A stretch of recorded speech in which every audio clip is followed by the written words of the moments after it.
John Dewey. Aportes a la educación. A continuación, se presentará una videoconferencia del filósofo John Dewey por la alumna Nora Magdalena Cortés Colio para la materia Filosofía de la Educación. Dentro de esta videoconferencia daremos a conocer las principales aportes que tuvo John Dewey a la educación.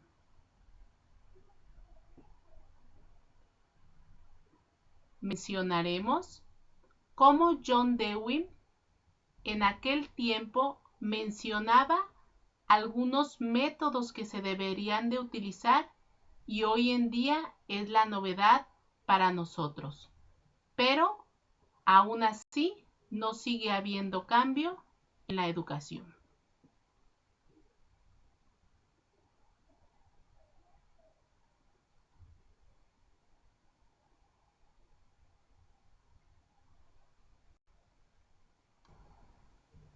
Biografía. Nació en Burlington, Vermont, Estados Unidos, el 20 de octubre de 1859. Fue filósofo, psicólogo y pedagogo. En su filosofía y metodología le influyó las ideas de Hegel. Dewey obtuvo el doctorado en 1884. Seguidamente trabajó en la Universidad de Michigan hasta 1888.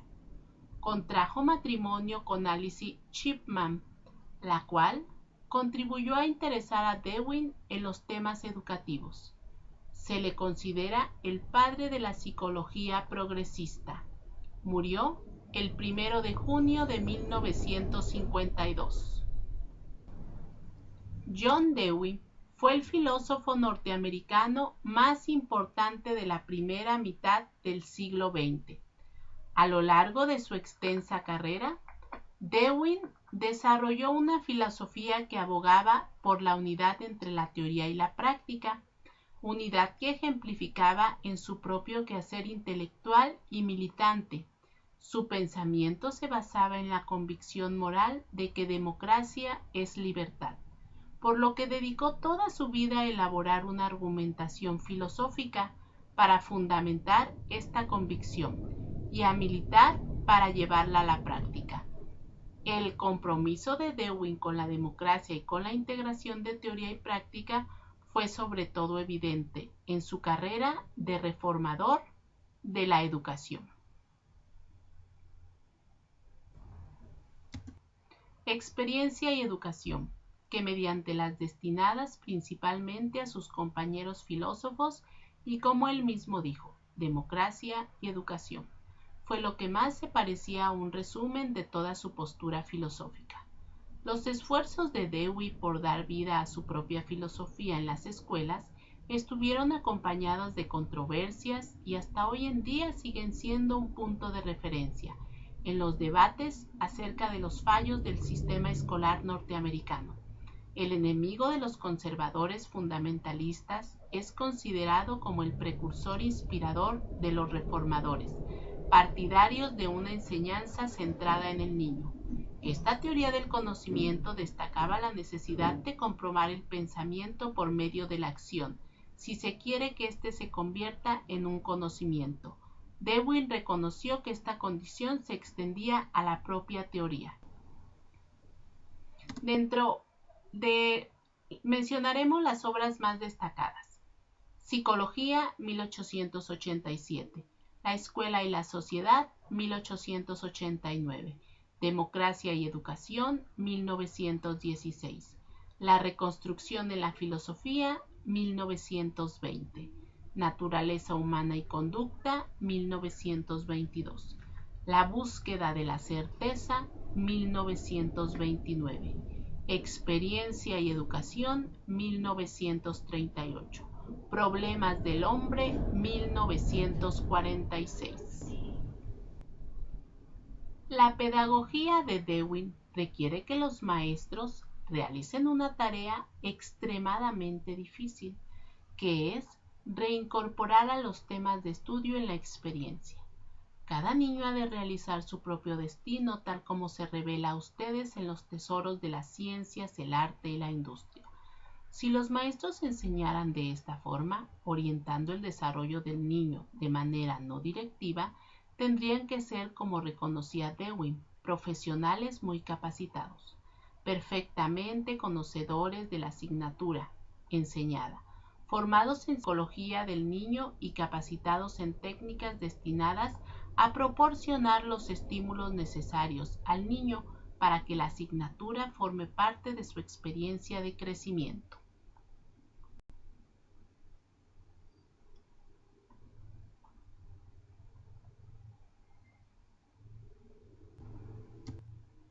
Dewey admite que la mayoría de los maestros no poseen los conocimientos teóricos y prácticos que son necesarios para enseñar de esta manera, pero consideraba que podían aprender a hacerlo.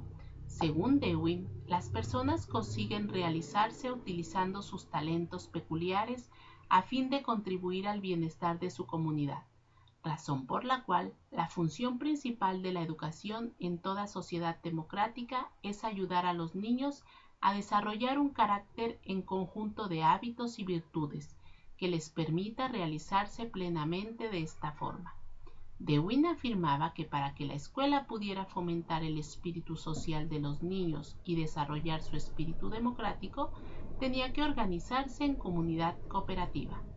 La educación para la democracia requiere que la escuela se convierta en una institución que sea provisionalmente un lugar de vida para el niño, en la que éste sea un miembro de la sociedad, tenga conciencia de su pertenencia y a la que contribuya. Una educación eficaz requiere que el maestro explote estas tendencias e intereses para orientar al niño hacia su culminación en todas las materias, ya sean científicas, históricas o artísticas. En realidad, los intereses no son sino aptitudes respecto de posibles experiencias, no son logros. Su valor reside en la fuerza que proporcionan, no en el logro que representan.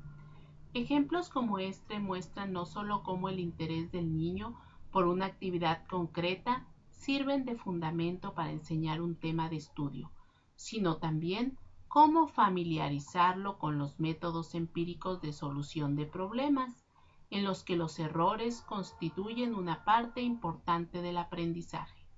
La clave de la pedagogía de Dewey consistía en proporcionar a los niños experiencias.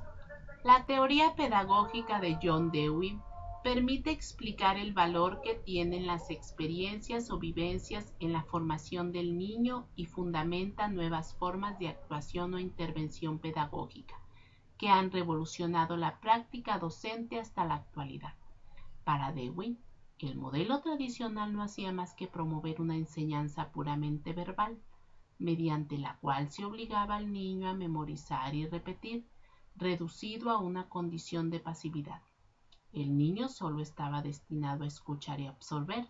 En la práctica, ese modelo promovía una educación autoritaria, porque imponía a los niños opiniones determinadas acerca del mundo y soluciones previamente desarrolladas.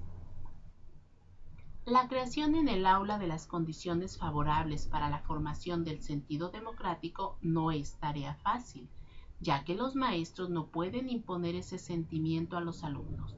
Tienen que crear un entorno social en el que los niños asuman por sí mismos las responsabilidades de una vida moral democrática. Ahora bien, señalaba Dewey, este tipo de vida solo existe cuando el individuo aprecia por sí mismo los fines que se propone y trabaja con interés y dedicación personal para alcanzarlos. La dificultad estriba en que la mayoría de las escuelas no han sido concebidas para transformar la sociedad, sino para reproducirlas. Dewey declaró en 1896 que la escuela es la única forma de vida social que funciona de forma abstracta y en un medio controlado, que es directamente experimental, y si la filosofía ha de convertirse en una ciencia experimental, la construcción de una escuela es su punto de partida. Dewey en la escuela experimental. El niño va a la escuela para hacer cosas como cocinar, coser, trabajar la madera y fabricar herramienta mediante actos de construcción sencillos.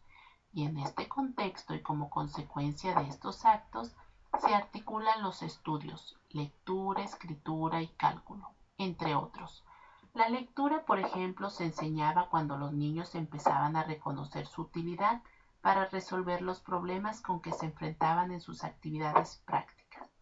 Dewey afirmaba que cuando el niño entiende la razón por la que ha de adquirir un conocimiento, tendrá gran interés en adquirirlo. Por consiguiente, los libros de la lectura.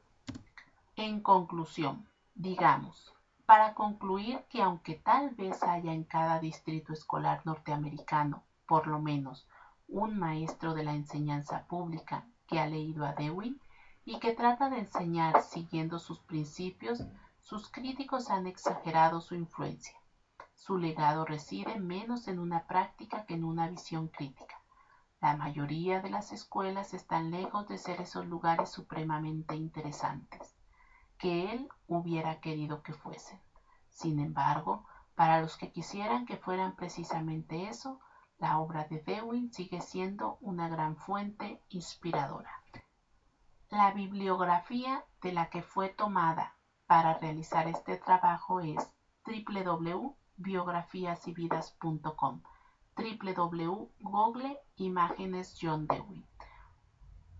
John Dewey, volumen 23, año 1999, por Robert Westerbrook.